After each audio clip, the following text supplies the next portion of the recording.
Bueno, primero quiero saludarlos a todos. Ahora vamos a ver un tema, uso racional de medicamentos y adherencia. El tema de medicamentos, en realidad la Fundación nos ha preocupado desde el inicio, ha sido nuestro eje de trabajo. Desde los inicios significó la lucha en el acceso, ¿no es cierto? Todos sabemos lo que costó para tener acceso a las terapias antirretrovirales del VIH. Hasta ahora que hemos ido promocionando en todos estos años y estudiando el tema con los expertos de ir creando una cultura del medicamento. El medicamento tiene muchas connotaciones como vamos a ver ahora. No es solamente para que nosotros ingiramos esa pastilla que nos va a ayudar a nuestra salud.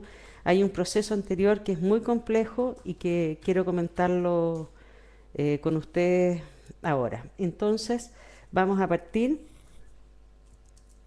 con alguna definición. ¿Qué es lo que se entiende por uso racional de medicamentos? La OMS dice que un medicamento, la utilización de un medicamento para que sea racional tiene que cumplir con los siguientes requisitos. Una prescripción adecuada, una distribución oportuna y a un precio accesible, ese es un temazo, ¿no es cierto?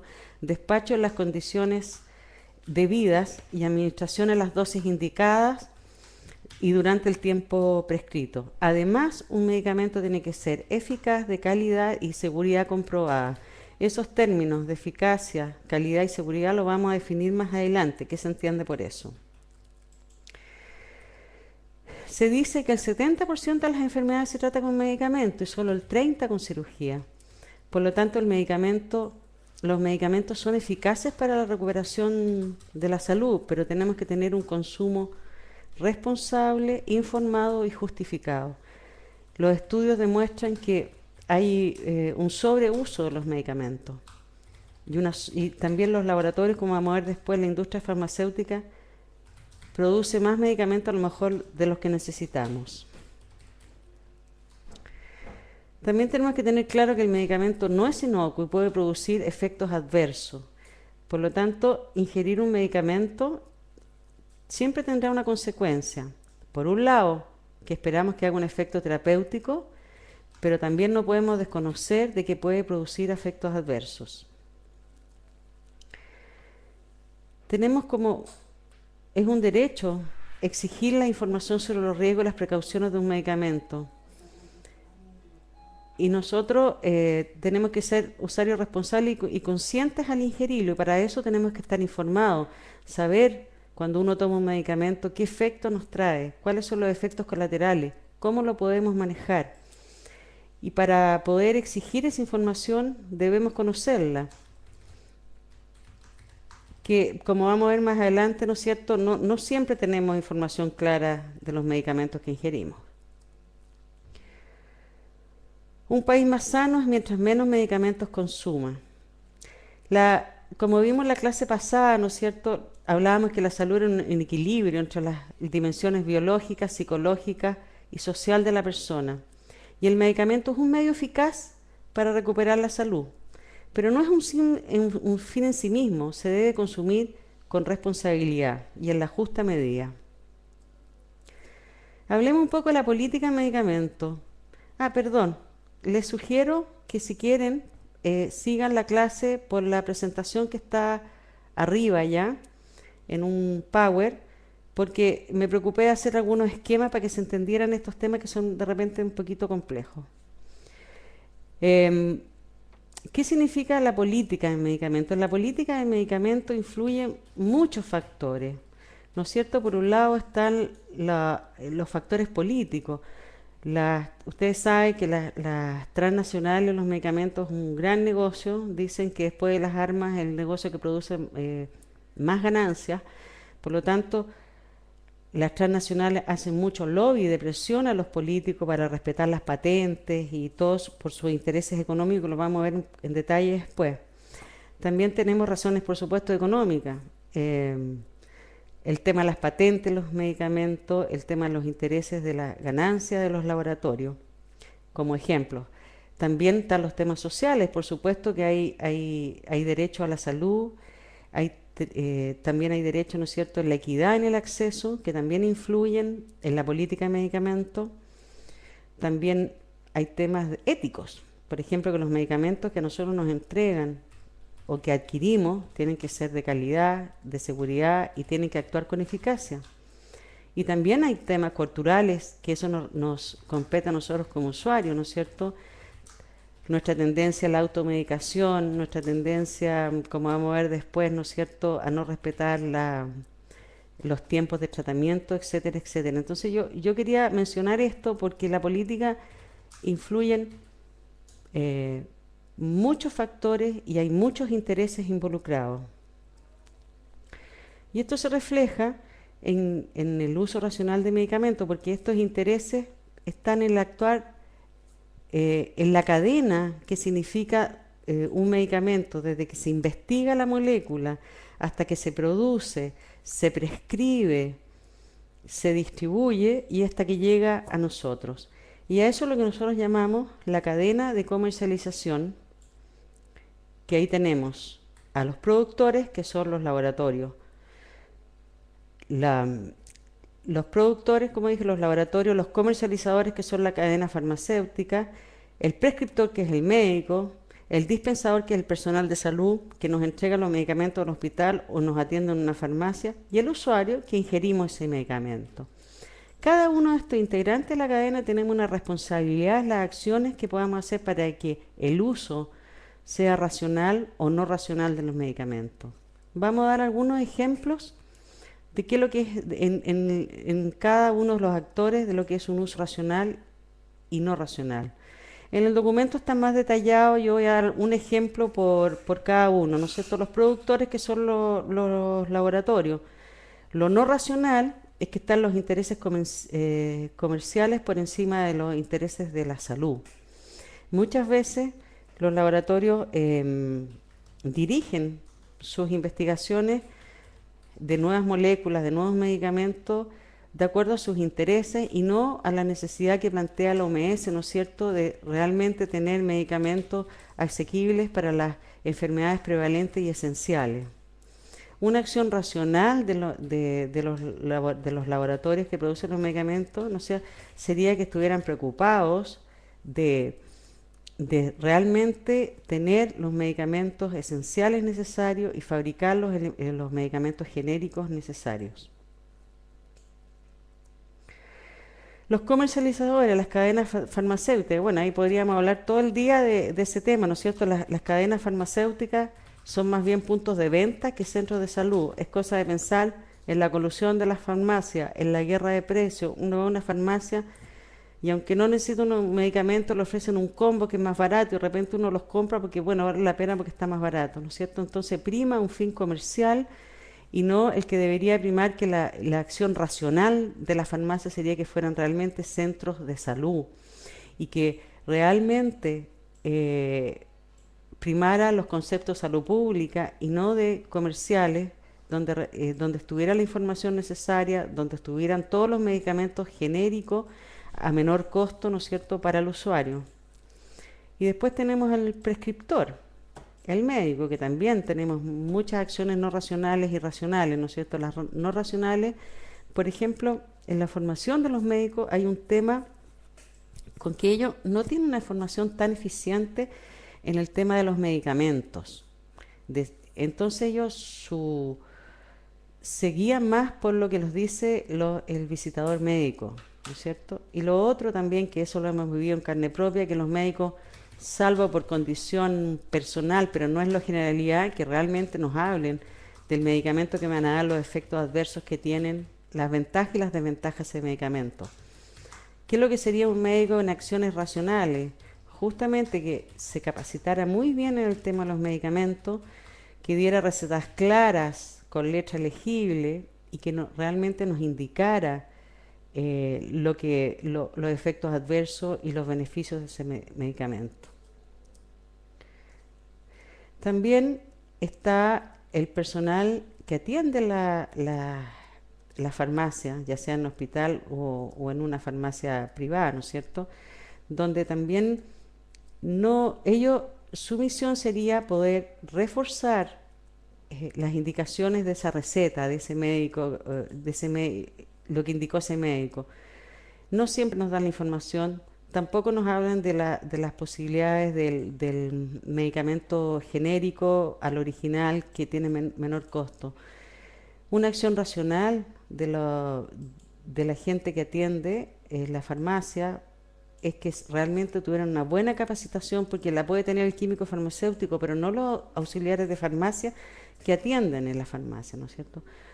Y que nos se dieran el trabajo de dar una buena información al usuario del medicamento. Y por último, estamos los usuarios, ¿no es cierto?, los que consumimos el medicamento, que también tenemos acciones bastante no racionales, como son la automedicación, como que nos recomendó un remedio para el dolor de guata del vecino y lo tomamos sin mayor problema. Muchas veces estamos tomando antibióticos o otro medicamento y si nos sentimos bien dejamos de tomar las dosis que nos indicaron. En fin, podemos estar hablando mucho de muchas también de nuestro actuar no racional. Y yo creo que aquí es donde nosotros tenemos que poner el foco, porque son las conductas más inmediatas que nosotros podemos cambiar. Si nosotros tenemos conciencia de lo que significa tomar medicamentos para nuestra salud, y no solo conciencia para nuestra salud, sino que de los costos que significa, podemos ir cambiando nuestra actitud en relación a los medicamentos. Si nosotros fuéramos racionales en nuestro actuar con los medicamentos, no nos automedicaríamos, compraríamos en los lugares absolutamente autorizados, le exigiríamos información al médico, ¿no es cierto?, sobre el medicamento que me van a dar y cuáles son los efectos que van a tener sobre mi persona, para poder decidir en forma informada si uno los quiere tomar o no. Entonces, por eso es la idea, y hablamos nosotros de crear una cultura del medicamento, ¿no es cierto?, y en que todos los actores tienen una responsabilidad, que nosotros, y que si nosotros conocemos el proceso de un medicamento, ¿no es cierto?, y la responsabilidad de cada uno, podemos exigir que eso se cumpla. Bueno, y en Chile en realidad el tema del medicamento no es ajeno a lo que pasa en otros lugares. El medicamento es más bien considerado una mercancía como cualquier otra que se comercializa. Pero nosotros sabemos y lo tenemos claro que el medicamento no es una mercancía como cualquiera. El medicamento es un bien social, ¿no es cierto?, porque se define como el componente de un acto médico y salud y no solo de un bien de consumo. El fin de un medicamento se ha definido como el medio para prevenir una enfermedad y recuperar la salud o atenuar algún síntoma. Por lo tanto, es un bien esencial y que está para satisfacer nuestras necesidades esenciales de salud. Entonces, no se puede considerar un bien de consumo solamente. ¿Y cuáles son las dimensiones que hacen que un medicamento sea un bien social? El derecho a un acceso a medicamentos de calidad, seguros y eficaces, con una vigilancia estricta de los profesionales. Si bien sabemos, aquí nosotros no tenemos derecho a acceso a todos los medicamentos por los sistemas de salud en que estemos, ya sea el privado o el público. Es cierto, las patologías en el caso del privado que están en el auge los cubren los medicamentos, pero si no tenemos que comprarlo. También es disponer de la cantidad de medicamentos según la necesidad y demanda de la población. Y promover las directrices de la OMS en que el uso de los medicamentos esenciales, o sea, que realmente se produzcan los medicamentos que son esenciales para la salud y los problemas de salud que tienen las personas, evitando la sobreoferta de medicamentos, que es algo, como comentaba, que se da mucho. También es importante asegurar que el medicamento llegue en forma oportuna al usuario. No puede ser que yo, porque no tenga dinero para comprar ese medicamento, no pueda acceder a algo que lo necesito para mejorar mi salud. Por lo tanto, el Estado también tiene que preocuparse de garantizar el acceso a los usuarios a los medicamentos y a un precio alcanzable para la población. Nosotros sabemos lo que significa comprar, si tenemos que comprar los medicamentos, el costo que tienen. Y por otro lado, también el Estado se debería preocupar de asegurar una información oportuna, adecuada y veraz sobre los medicamentos para hacer una educación a la población, cosa que tampoco pasa mucho, ¿no es cierto? Entonces, si podemos resumir esto un poco del uso racional, ¿no es cierto? Antes de pasar al otro tema, podemos ver que hay una enormidad de factores que influyen en el uso racional, que hay muchos involucrados, como yo les decía, en esta cadena de comercialización, y que conociendo nuestros derechos realmente podremos exigirlo. Y si uno piensa, la información a uno le da autonomía como usuario, ¿no es cierto? Si yo tengo la información, puedo decidir con conocimiento. Y por otro lado, también nos hace corresponsable de nuestra salud, porque si yo sé lo que está pasando, yo también soy responsable de los pasos que doy para mejorar mi salud. Ahora quiero, después de dar este contexto general del uso racional de medicamentos, vamos a definir algunas cosas. Porque quiero ver el tema desde el ámbito del VIH-Sida. Y para entender el efecto de los medicamentos que hacen las terapias antirretrovirales, tenemos que definir algunos conceptos. Y nos preguntamos, por ejemplo, qué diferencia hay entre un medicamento general y uno genérico, original y uno genérico. ¿Por qué los medicamentos antirretrovirales deben ser originales o genéricos intercambiables? ¿Por qué existen diferencias de precios astronómicos en un medicamento original y en un medicamento genérico? Noticias que hemos estado escuchando en estos días, ¿no es cierto? Entonces quiero partir definiendo cómo se define un medicamento. Se habla que un medicamento es toda sustancia natural o química o mezcla de ella que se destina a la administración del hombre o animales con fines de curación, atenuación, de tratamiento, de prevención y diagnóstico de las enfermedades y sus síntomas. Hay que distinguir dos cosas. Cuando hablamos de droga o principio activo, se refiere a la sustancia que realiza el efecto terapéutico para lo cual fue creado. O sea, el principio activo droga es, por ejemplo, si a mí me están dando un antiinflamatorio, tiene que cumplir con la sustancia, tiene que cumplir con la función de desinflamar.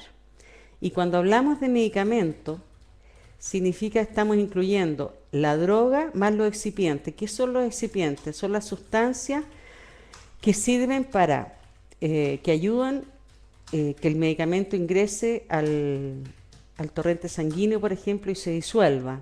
Entonces, cuando hablamos de medicamento, es la droga, principio activo, más los excipientes. Cuando hablamos de principio activo o droga, es la sustancia que realiza el efecto terapéutico. Socialmente, el medicamento se define como la conclusión del diagnóstico médico y de la esperanza de obtener salud por parte de las personas. Algo muy importante, por lo tanto, el medicamento tiene que tener tres condiciones que son de calidad, seguridad y eficacia, que vamos a definir ahora. ¿A qué se refiere cuando hablamos calidad de un medicamento? Se refiere a la calidad del principio activo o de la droga, digamos, la calidad de los ingredientes, a estos excipientes que yo le decía, o sea, esos tienen que ser materiales de buena calidad, sin contaminantes. También la OMS habla y recomienda la aplicación de las prácticas de buena manufactura, que son las GMP, que son una serie enorme de procedimientos que están establecidos y estandarizados mundialmente, que tienen que seguir los productores de medicamentos. Y también tiene que haber una calidad en la distribución, porque los medicamentos pueden cambiar por condiciones climáticas, por tiempo, por humedad, por temperatura. Por lo tanto, los que distribuyen los medicamentos tienen que seguir estrictamente las indicaciones del que lo produjo. La calidad, entonces, se mide en estudios de laboratorio, ¿ya? ¿Qué se refiere a la seguridad? El medicamento, ¿no es cierto?, junto al efecto positivo que se espera que llegue, como decíamos, tiene riesgo de diferentes magnitudes y puede producir efectos adversos. Por lo tanto, un medicamento es más seguro mientras menos efectos secundarios produzca. ¿Y cómo se define la eficacia? ¿No es cierto? Que ese medicamento que a mí me están dando tiene que servir para ¿cómo se llama? Tiene que hacer el efecto para lo que me lo recetaron. Por ejemplo, para ser más clara, Si a mí me dieron un medicamento, el mismo ejemplo, para desinflamar, ¿no es cierto? La eficacia del medicamento, que si realmente me lo tomo, me desinflame. Y estas dos condiciones de seguridad y eficacia son demostradas por los estudios de equivalencia terapéutica o bioequivalencia.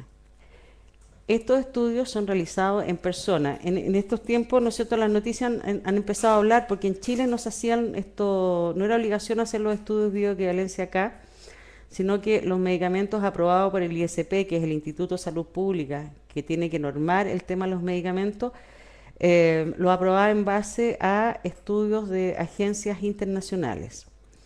Estos estudios son, bueno, tienen un costo bastante elevado y se realizan en personas. Antes de definir esos términos, quiero un poco que veamos cómo se llega a un medicamento de calidad, seguro y eficaz. Pensando en un medicamento original, ¿no es cierto?, el que crea un laboratorio. El laboratorio o esa industria farmacéutica investiga varias moléculas hasta que descubre una molécula, ¿no es cierto?, que sirve para determinada enfermedad. Ellos pueden pasar muchos años investigando, donde hay una cantidad de profesionales que intervienen en esta investigación. Por lo tanto, lo que ellos dicen además es que tienen un alto costo esa investigación para llegar a una molécula innovadora que sirva para una determinada enfermedad.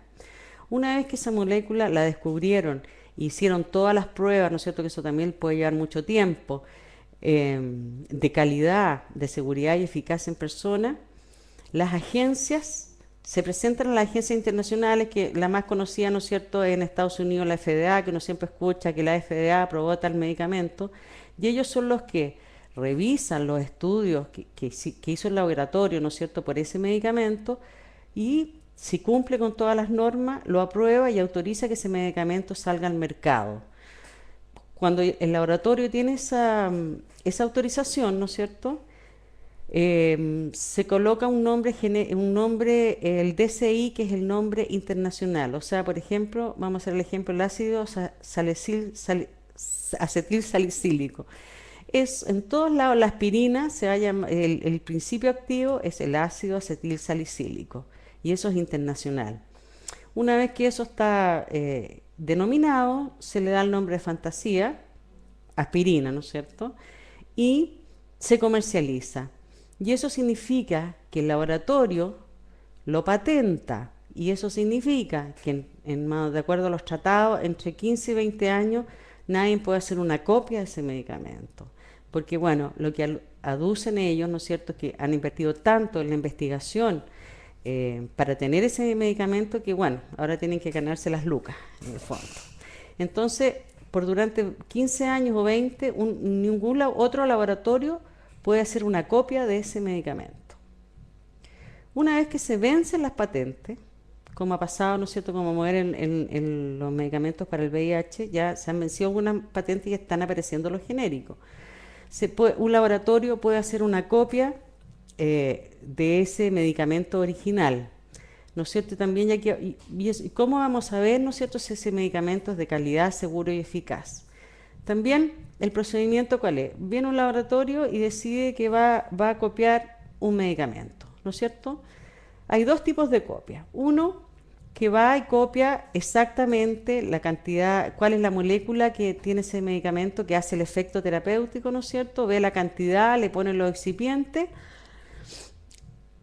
con las buenas prácticas en el laboratorio, sin contaminantes, le pone lo puede denominar con el nombre internacional, o también le puede poner otro nombre de fantasía y lo comercializa. Y ese medicamento es más barato porque los costos que le ha significado la copia a ese laboratorio son muchísimo más bajos que el que hizo el medicamento original. Y la otra forma, ¿no es cierto?, que son los genéricos intercambiables, es que hacen lo mismo, copian la molécula innovadora, ¿no es cierto?, pero después vamos a ver por qué necesitan las pruebas de seguridad y eficacia, por lo tanto tienen que hacer las pruebas de bioequivalencia. Una vez que esas pruebas corresponden, ¿no es cierto?, pueden comercializar ese medicamento y ese es un medicamento genérico intercambiable. Vamos a ver ahora en forma muy sencilla lo que son las pruebas de bioequivalencia, que son bastante complejas, pero voy a tratar de explicarla en forma muy sencilla. Pero resumiendo, porque yo sé que este tema es medio árido y complejo, un medicamento genérico, ¿no es cierto?, es la copia del medicamento original, que se le da un nombre fantasía y se le comercializa. Por ejemplo, como veíamos, ácido acetil salicílico, el medicamento original era la aspirina y el medicamento de la copia se puede llamar, no sé, Mejoral. Es un poco antiguo decir Mejoral, pero antes existía al menos. Entonces, ese medicamento genérico se comercializa como Mejoral, que es la aspirina del medicamento original. El medicamento con nombre genérico intercambiable es la copia del medicamento original, ¿no es cierto?, pero con los estudios de equivalencia terapéutica que acreditan la seguridad y la eficacia del medicamento original. ¿Qué significa eso? Es decir, que ese medicamento cumple con la misma acción terapéutica que el medicamento original. ¿Cuáles son esas pruebas de equivalencia terapéutica? Como les decía, que se realizan en personas, son la biodisponibilidad y la bioequivalencia. ¿Qué significa la biodisponibilidad? Es la medición que hacen entre la relación que existe entre la cantidad del medicamento ingerido y la velocidad con que llega al plasma sanguíneo para su efecto terapéutico. ¿Qué quiere decir eso? Que cuando nosotros nos tomamos un medicamento, ¿no es cierto?, entra una determinada cantidad a una velocidad determinada, y eso es lo que mide la biodisponibilidad, ¿no es cierto? Porque ese medicamento tiene que llegar a tener una concentración máxima para que haga el efecto terapéutico. Si pasa esa concentración máxima, puede ser tóxico o no ser el efecto deseado. Y hay medicamentos, ¿no es cierto?, que el rango entre lo beneficioso y la toxicidad es muy pequeño, por lo tanto, esos son los medicamentos que necesitan los estudios de bioequivalencia terapéutica para asegurarnos que esa copia tenga el mismo efecto y que no produzca ningún daño que el efecto del medicamento original. Por ejemplo, la aspirina o un antiinflamatorio no necesita solamente los estudios de calidad, porque no tiene este rango tan pequeño entre lo sano y lo tóxico. ¿Y qué es lo que es la bioequivalencia? Se define como textualmente, después lo explicamos, ¿no es cierto? Dos productos farmacéuticos son bioequivalentes si luego de la administración de la misma dosis son similares en sus efectos con respecto a la eficacia y seguridad. Entonces, si yo tomo un medicamento genérico intercambiable que tiene las pruebas, ¿no es cierto?, de la biodisponibilidad, quiere decir que es un medicamento que me va a hacer el mismo efecto o muy similar al medicamento original. Los medicamentos del VIH, por ejemplo, tienen que ser genéricos intercambiables, justamente por lo que yo explicaba antes, la biodisponibilidad, ¿no es cierto?, que el rango entre lo terapéutico y lo tóxico es muy pequeño. Y también algo de la biodisponibilidad, porque es importante esto de mantener un cierto nivel de droga en la sangre para, por ejemplo, cuando a uno le dicen tómese los antibióticos cada 8 horas, no es porque sí, sino que porque uno, para que ese antibiótico haga el efecto que necesitamos, tiene que estar permanentemente con un nivel de droga en la sangre. Resulta cuando uno toma un medicamento, llega a un nivel de droga máximo y después uno lo elimina por el riñón, entonces baja el nivel de medicamento en nuestra sangre. Por lo tanto, tenemos que, por eso hay que mantener la secuencia que uno nos dicen, tómalo cada 8 horas o cada 10 horas o como sea. Como les decía, en el caso de los medicamentos para el VIH, tienen que ser genéricos, intercambiables, por lo que ya les explicaba, que el rango útil entre lo útil y lo tóxico es muy estrecho. Si bien es cierto, acá en Chile cuando entraron los genéricos, y bueno, y por eso fue una de nuestras motivaciones, hicimos muchos talleres con gente de organizaciones, justamente para que uno pudiera, por un lado, ir creando esta cultura del medicamento y por otro lado poder entender qué significaba que en Chile ya empezaran a dar medicamentos genéricos en en la atención pública, digamos, porque había muchos sustos, si eran más malos o menos malos, si no iba a hacer el mismo efecto o no. Y ahí nosotros tuvimos una gran experiencia donde hicimos muchos talleres en este sentido. Y incluso sacamos un manual y todo para poder reforzar estos temas.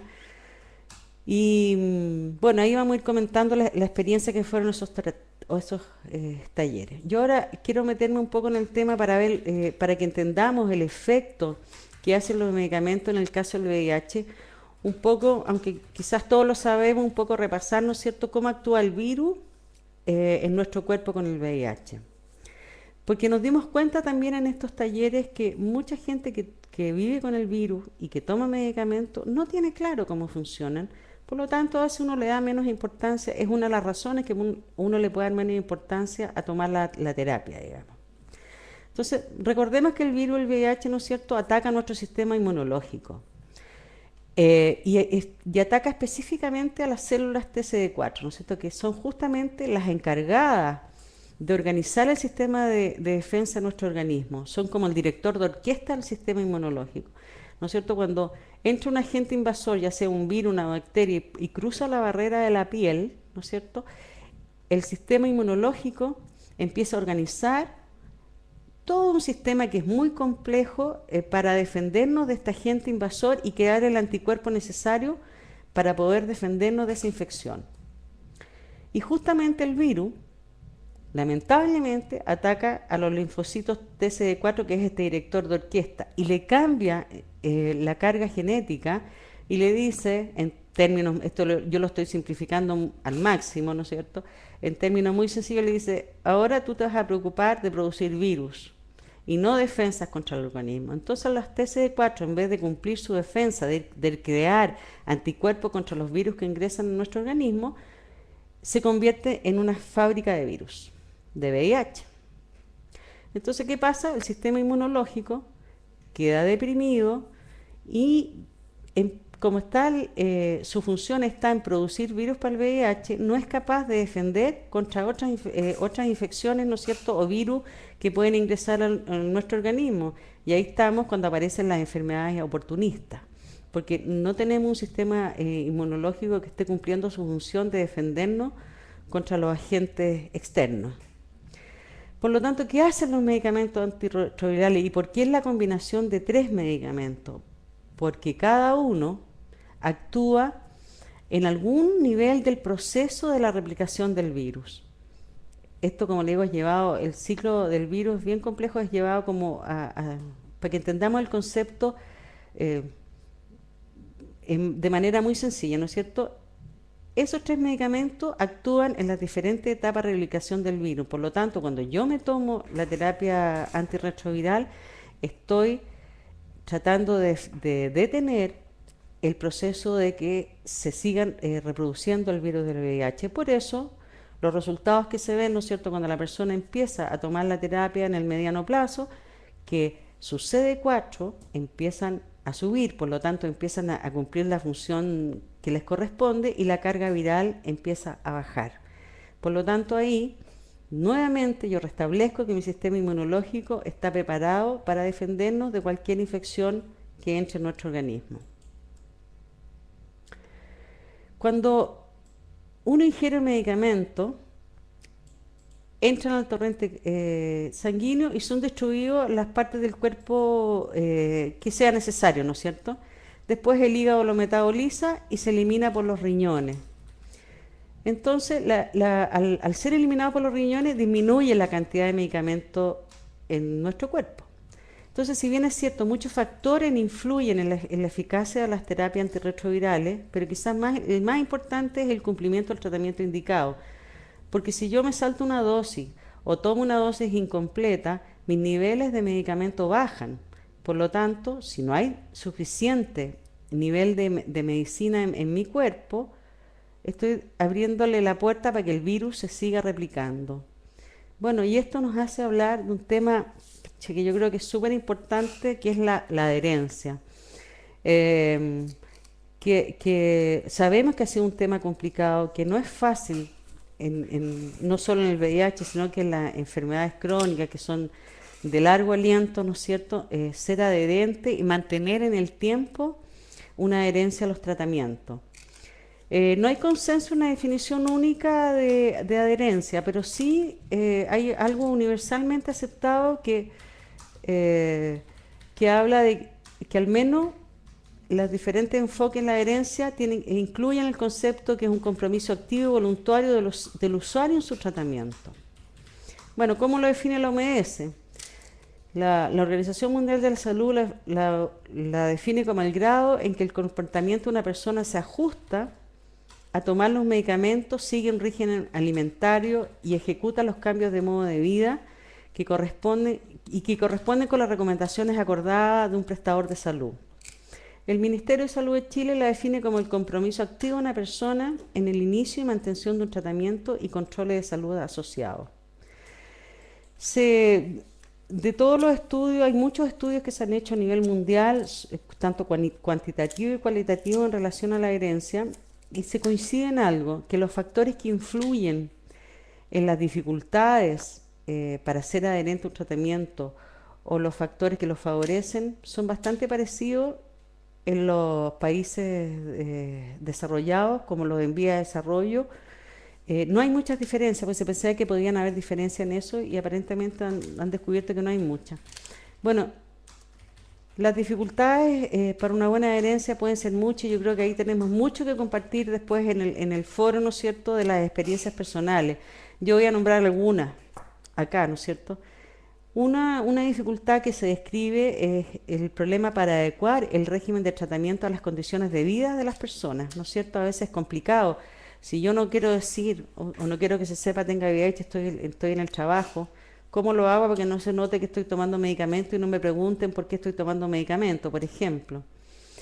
Lo importante que a veces también no tenemos un acceso a la información sobre los medicamentos o no lo comprendemos, entonces eso también no nos ayuda a la adherencia.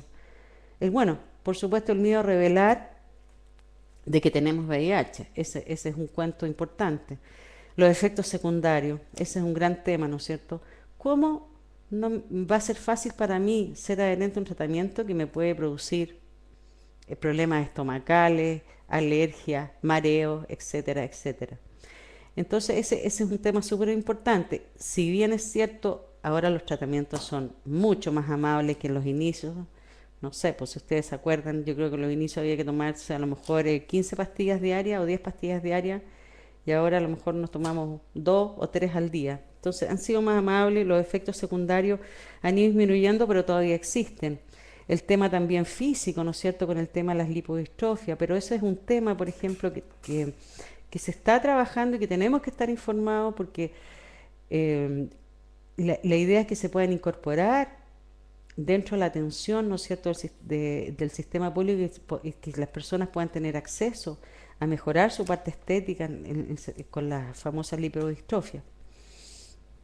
Y la relación médico-usuario, ¿no es cierto?, que es lo que hablábamos antes, que no siempre tenemos un médico que realmente se dé el tiempo de explicarnos por qué nos está dando el medicamento, cuáles son los efectos adversos, y que en conjunto podamos ir decidiendo qué terapia es la mejor para mí.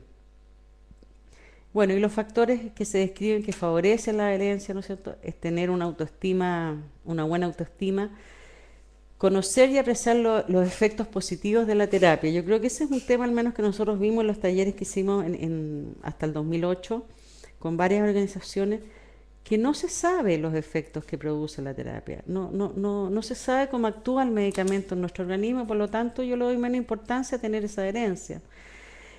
Por lo tanto es importante comprender, si yo comprendo cómo funcionan los fármacos, voy a tener más conocimiento para ser adherente al tratamiento. También si yo acepto que tengo el VIH, también me es más fácil el poder adherir al tratamiento. El tener terapias más sencillas y con menos efectos secundarios también ayuda a la adherencia. Y también contar con una red de apoyo tanto en el entorno cercano como a nivel social es importante en el tema de la adherencia. Y ojalá, y eso es una cosa que también nosotros como usuarios tenemos que ir exigiendo a los médicos, ¿no es cierto?, que vayan con las personas estén atentos a los efectos secundarios y a los problemas que se van produciendo para ir en conjunto ir encontrando las estrategias para ir superando el tema de la adherencia. Bueno, y todos sabemos, ¿no es cierto?, que la mala adherencia puede ser causa de resistencia a los medicamentos. ¿Cómo se define la resistencia? Es la capacidad que tiene el virus, ¿no es cierto?, de cambiar su estructura química y genética y resistir a los efectos del medicamento. Porque va creando, muta, el virus tiene una posibilidad de cambios muy grande, entonces lo que permite que el tratamiento no nos empiece a hacer efecto. Por lo tanto, es súper importante el tema de una buena adherencia. Yo creo que ahí podremos hablar mucho de ese tema. Yo entiendo que, espero que hayan quedado claros los conceptos. Bueno, me quiero despedir, ha sido un gusto de nuevo estar con ustedes y la próxima clase, que será de nutrición y VIH, podrán descansar de mí porque no la daré yo, sino que Andreina Reiter, que es otra directora acá de la Fundación, que hablará de ese tema.